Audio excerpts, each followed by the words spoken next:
Hello বন্ধুরা, সবাই কেমন আছে? চলে এসেছে একটা মিনি ব্লগ নিয়ে। তো অনেকদিন পর মিনি ব্লগ নিয়ে এলাম। আর আজকে আমরা একটা জায়গায় যাচ্ছি, তো সে কারণে ভাবলাম তোমাদের কাছে একটা বড় ব্লগের থেকে আগে একটা মিনি ব্লগ নিয়ে আসি, তোমরা যাতে দেখে ভিডিওটা বেশি ইন্টারেস্টিং হয়। তো চলো, আমরা বেরিয়ে পড়েছি। আর দেখো, আজকে সূর্য ওঠার কথা, অন্যদিন তো সূর্য মাথার উপর জল জল করে, কিন্তু আজকেই দুর্ভাগ্যবশত আমাদের কপালটা খারাপ যে রোদ দেয়নি। রোদ দেওয়ার কারণ আছে, বাকি তোমরা ভিডিওটা দেখলে বুঝতে পারবে। তো চলো, একবার ও গাড়ি চালাচ্ছে, একবার আমি গাড়ি চালাচ্ছি, কারণ অনেকটা রাস্তা। আর বলি তোমাদেরকে কোথায় যাচ্ছি, আমরা যাচ্ছি দুর্গাপুর। তো দেখো, আমরা দুর্গাপুর গেটটা ক্রস করে গেছি।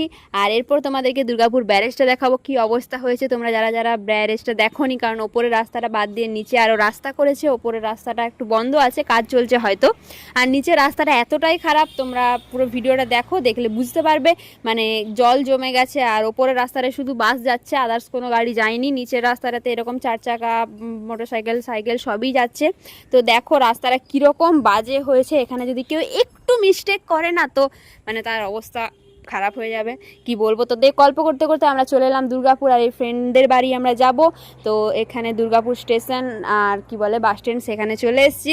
তো খাওয়া দাওয়া করে আমরা বেরিয়ে পড়বো আবার ওর বাড়ি যাওয়ার জন্য। আর ওখান থেকে আমরা একটা জায়গায় যাবো, তো সেটা দেখার জন্য তোমার ভিডিওটা কন্টিনিউ দেখতে হবে। আর নেক্সট পার্ট দেখার জন্য আমার চ্যানেলটাকে ফলো প্লাস সাবস্ক্রাইব করে রাখো। তো চলো, নেক্সট পার্টের জন্য একটু ওয়েট করো। টাটা, সবাই ভালো থেকো তার মধ্যে আমার ভিডিও দেখার জন্য।